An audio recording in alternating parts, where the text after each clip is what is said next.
What does it actually look like when someone with Sjogren's is entering the final phase of this disease? Not a bad flare. Not a rough season. The final phase.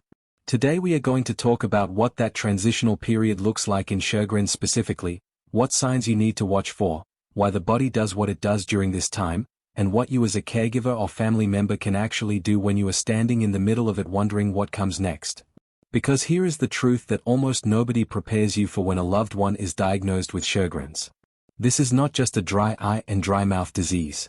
For a portion of patients, Sjogren's becomes a disease that attacks organs, destroys the nervous system, raises the risk of lymphoma, and creates a disease burden so heavy that the body eventually reaches a point where it cannot carry it anymore. And when that happens, when your loved one reaches that point, you deserve to know what you are seeing. You deserve to understand it so that you can be fully present for them instead of spinning in panic trying to figure out what is happening. So stay with me through this entire video. Because every single numbered sign I walk you through matters. And after each one, I'm going to ask you to do something simple in the comments. It is going to help me know exactly where you are right now, and it is going to help you feel less alone in what you are watching. If that sentence just landed for you, if something in what I've described so far sounds familiar, I've put together a symptom map that shows exactly how this condition progresses, what shows up at each stage, and where the standard tests are most likely to miss it. It also has a resource you can use to track and organize symptoms before your next appointment. Type symptom map in the comments right now and I'll send it to you directly. Because what I'm about to show you next is why that map matters more than most people realize, and why the stage you're in changes everything about what happens next. Before we talk about the signs, let me make sure we are on the same page about who this video is for. Sjogren's is a chronic systemic autoimmune disease.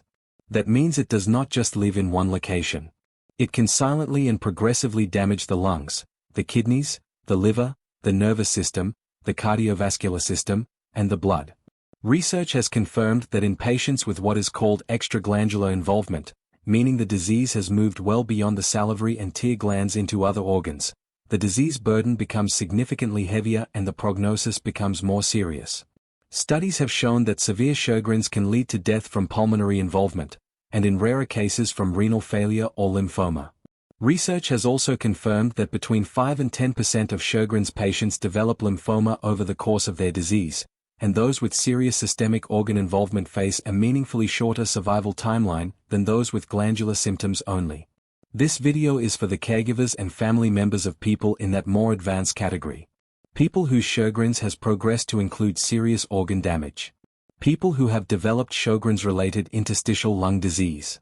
People whose Sjogren's-associated lymphoma is no longer responding to treatment. People whose neurological involvement has become severe and progressive. And people who are now on hospice or palliative care because the medical team has determined that the disease is no longer controllable. If that is your loved one, this video is for you. Keep watching. The phase before someone is actively dying has a name. It is called the transitional phase. In any terminal illness, this is the gray zone between stable decline and the final hours. It is not as stark or as medically defined as the actively dying phase, where someone is unconscious, has changes in breathing, and the body is clearly in its final hours. The transitional phase is softer than that. It is slower. It can last days or weeks or in some cases with slower-moving diseases, even a couple of months. And in Sjogren's, it has some features that are common to all end-of-life situations, and some that are very specific to what this disease does to a human body over time. I'm going to walk you through each one now. Sign number 1. Your loved one is sleeping far more than they are awake. And I want to be careful here because if your loved one has had Sjogren's for any length of time, you already know that Sjogren's fatigue is not like normal tiredness. Research shows that up to 70% of Sjogren's patients experience profound and disabling fatigue, and many describe it as one of the most crushing symptoms of the entire disease. So when I say sleeping more than they are awake, I'm not talking about that familiar Sjogren's exhaustion. I'm talking about something different. Something heavier. In the transitional phase, your loved one is sleeping 18 or more hours out of every 24. You can wake them and they might be able to say a few words or open their eyes briefly, but the moment you stop engaging them, they are pulled back under in a minute or two. There is a heaviness to it that feels different from their usual fatigue days. They are not resting. They are not napping. They are barely surfacing. This happens for a specific biological reason. As organs begin to fail and the body starts conserving its remaining energy, calcium levels in the bloodstream often begin to rise. Elevated calcium acts on the brain and induces this kind of deep, persistent, almost inescapable sleep. At the same time, the hunger and thirst centers in the brain begin to quiet down. The body is not malfunctioning when this happens. The body is doing exactly what it is biologically designed to do in this situation. It is protecting the person. It is making the process as gentle as it can on the inside, even when it looks frightening from the outside. If you are watching your loved one sleep like this right now, type the word sleeping in the comments below. Just that one word. I want to know how many of you are in this moment right now. Sign number 2. Eating and drinking have dropped to almost nothing. And this one is particularly complicated in Sjogren's because difficulty eating and swallowing has often already been a major challenge throughout this person's disease journey. Sjogren's destroys the salivary glands over time, leading to severe dry mouth, difficulty chewing, difficulty swallowing, and in advanced cases, recurrent oral infections and painful mouth sores. Many Sjogren's patients have spent years carefully managing their diet just to get adequate nutrition. They have relied on soft foods, thickened liquids, special rinses, and enormous effort just to eat a meal. So when the transitional phase begins, something shifts. What was already hard becomes nearly impossible, but not because of the dry mouth alone. The body's internal signals around hunger and thirst have begun to turn off. Research confirms that as the brain's regulatory systems begin to fail in end-stage disease, the signals that drive appetite and thirst are among the first to quiet. Your loved one is not refusing to eat because they are being difficult or because they have given up. Their body has simply stepped back from the need for fuel because it is moving toward a different state. What you may see is a loved one who is taking only a tablespoon or 2 of soft food in an entire day. Or nothing at all. Maybe a few small sips of water or juice. Maybe even less than that. And if they have a history of dry mouth from their Sjogren's, even swallowing a small sip of water may look effortful and uncomfortable. The instinct as a caregiver is to push. To say if you do not eat, your body will shut down. To try harder, to offer more, to feel like you are failing them if they do not take in food. I want you to hear this clearly. At this stage, forcing food or fluids does not extend your loved one's life. It does not slow the disease. What it can do is create discomfort, increase secretions in someone who is already struggling to swallow, and make the dying process harder rather than easier. The body in the transitional phase is not hungry because it has not been given enough food. It is stepping away from food because it is preparing to stop. You can still offer. Offer the softest, most comforting thing they have ever loved. A spoonful of pudding. A few small bites of mashed potato. A tiny bit of ice cream. You never force it, but you can offer it gently. If they take a bite, that is a beautiful moment. If they do not, that is okay too. And for someone whose Sjogren's has caused years of painful dry mouth, a small damp sponge swab used to gently moisten the inside of their mouth can provide more real comfort in this phase than any meal could. If your loved one has essentially stopped eating and drinking, type the word eating in the comments below. Just that word. You are not alone in watching this. Sign number 3.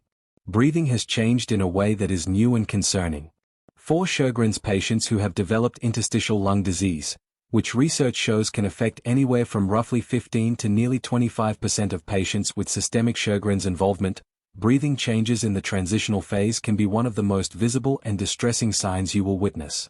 Research has confirmed that interstitial lung disease is one of the leading causes of death in Sjogren's patients with serious organ involvement, with respiratory failure being the most common direct cause of death in this population.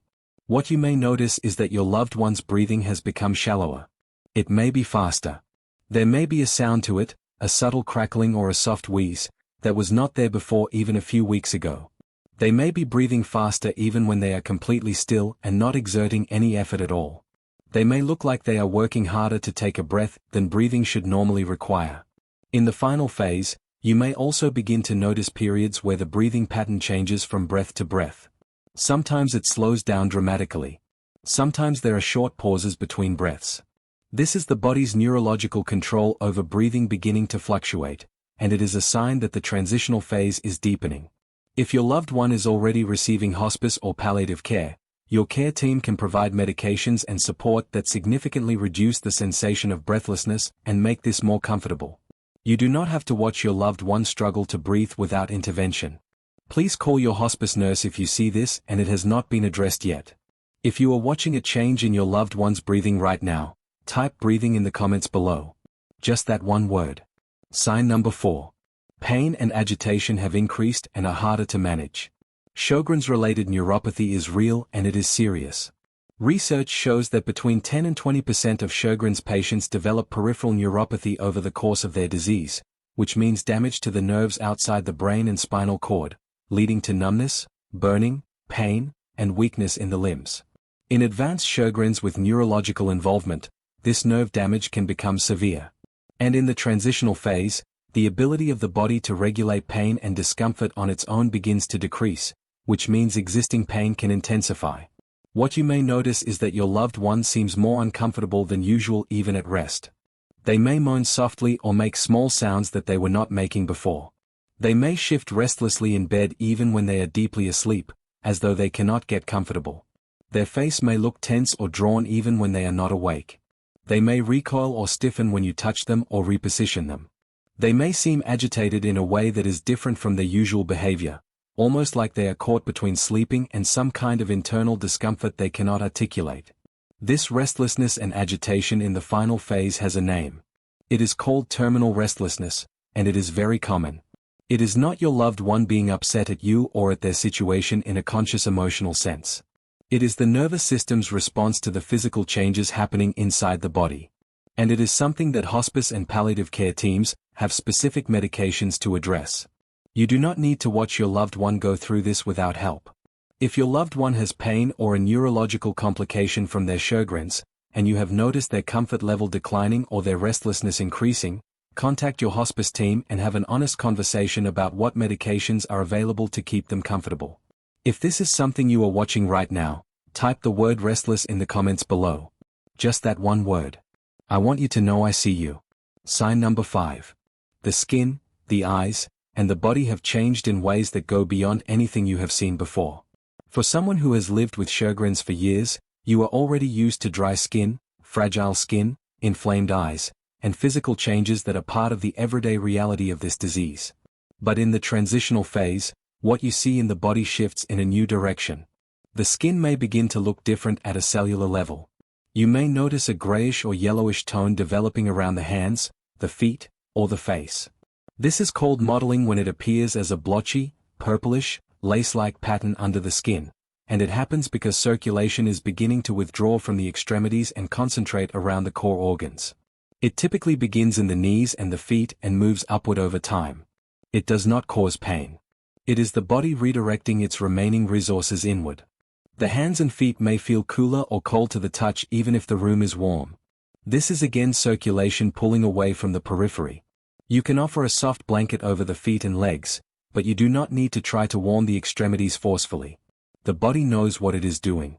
For Sjogren's patients who have spent years dealing with severe dry eyes, the eyes in the final phase may appear differently.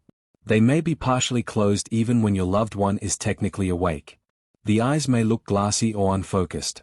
In someone with advanced corneal damage from long-standing Sjogren's eye disease, the eyes may already be quite sensitive, so keep the room lighting gentle and calm, and keep the eyes clean and moist with whatever your hospice team has recommended. If you are starting to notice physical changes like these in your loved one, type the word changes in the comments below. Just that one word. Sign number 6. They have withdrawn from the world in a way that feels complete. There is a phenomenon that happens near the end of life that families consistently describe as one of the most emotionally painful things they witness, and it does not get talked about enough. Your loved one begins to turn inward. They stop engaging with the television or the radio. They stop asking about what is happening with other family members. They may stop recognizing the passage of time, not knowing whether it is morning or evening, whether they last spoke to you an hour ago or a day ago. They may have periods where they seem to be talking to or looking at someone or something that you cannot see. They may call out a name from their past. They may seem to be somewhere else entirely even when their eyes are open and they are physically present in the room with you. This is sometimes called terminal lucidity in reverse, or it is described simply as the person beginning to leave. Families often say it feels like their loved one has one foot somewhere else. In Sjogren's patients specifically, where neurological involvement may have already caused some cognitive changes or brain fog over the years, this withdrawal can be harder to distinguish from familiar symptoms. But what you will likely notice is that even on their clearest days in recent months, they were still present with you in some way. In the transitional phase, that presence shifts. The eyes may be open but the connection is different. Responses are delayed or absent. Familiar faces may not register the way they once did. This is not your loved one choosing to leave you. This is the natural neurological process of the body beginning to step away from engagement with the external world as it prepares for what comes next. It is not frightening to your loved one. It is often more frightening to watch than it is to experience. What you can do is keep talking to them. Hearing is believed to be one of the last senses to fade. Tell them what you need to tell them. Play music they have always loved softly in the room. Hold their hand. Your presence matters even when they cannot respond to it. Especially when they cannot respond to it. If your loved one has withdrawn in this way, type the word withdrawn in the comments below. Just that one word. Sign number 7. Their body is no longer responding to any treatment the way it once did. This sign is about trajectory, not about one specific physical change. In advanced Sjogren's, there comes a point where the disease has progressed past the reach of what medicine can do to slow or manage it. Research is clear that in severe Sjogren's with major organ involvement, particularly interstitial lung disease, lymphoma that is no longer responding to chemotherapy, or significant renal or neurological damage, the disease reaches a stage of progressive decline that no treatment currently available can reverse. What this looks like from the outside is that nothing seems to be helping anymore. A medication that reduced swelling last month does not seem to be doing anything now. Oxygen that seemed to help your loved one's breathing 3 weeks ago is providing less relief. The interventions that your hospice or palliative care team are using are now focused entirely on comfort rather than on any attempt to treat the underlying disease, because everyone involved understands that the disease itself can no longer be treated. This is not a failure of medicine. This is not a failure of your loved one's will to fight. This is the disease reaching its natural endpoint. And it is important to name that honestly so that you can stop spending your energy trying to find something that might change the trajectory and start spending your energy doing what actually matters in this phase, which is being present, being gentle, and making sure every hour your loved one has is as comfortable and as surrounded by love as it can possibly be. If you have reached this point with your loved one's care, type the word comfort in the comments below. Just that one word. There is no shame in being here.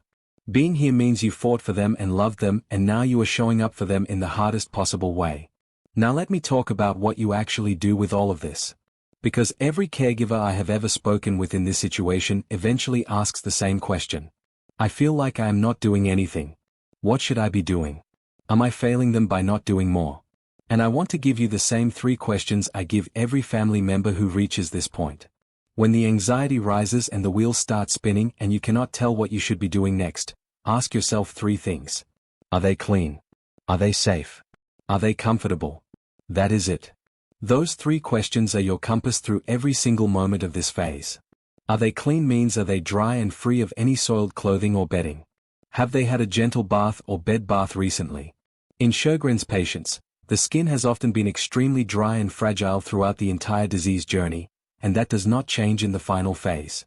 A fragrance-free, gentle moisturizer applied to dry and cracking skin can bring real physical relief even if your loved one cannot tell you so.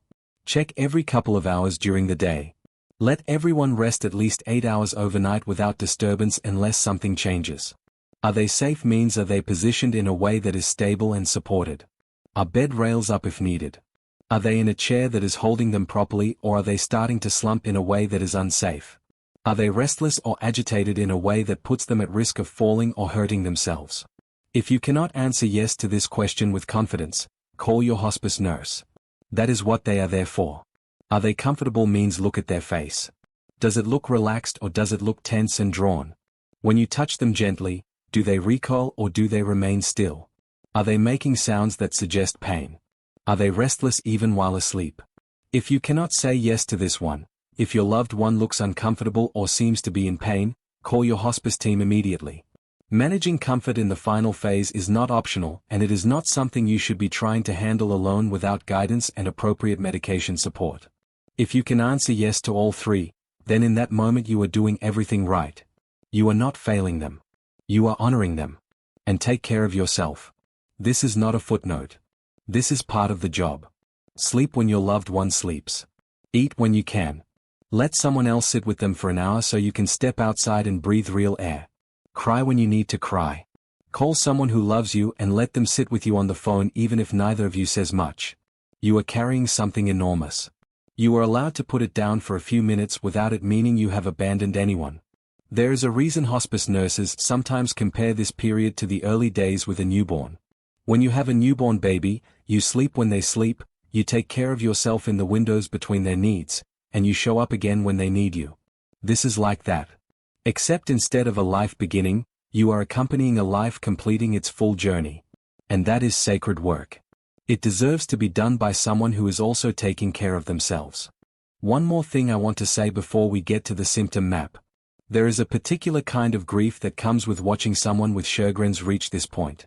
Because Sjogren's is a disease that has been minimized and misunderstood for as long as most patients can remember. People who do not live with it or love someone who lives with it often say things like, "Is that the one where your eyes are dry?" or "I thought that was manageable." And your loved one has spent years, possibly decades, fighting to be believed about how serious their disease actually is. Fighting to be taken seriously by employers and family members and sometimes even medical professionals who did not fully understand what Sjogren's can do to a body. And now at the end, you may still find yourself in the position of advocating for them. Advocating for adequate pain management. Advocating for people to understand why this disease reached this point.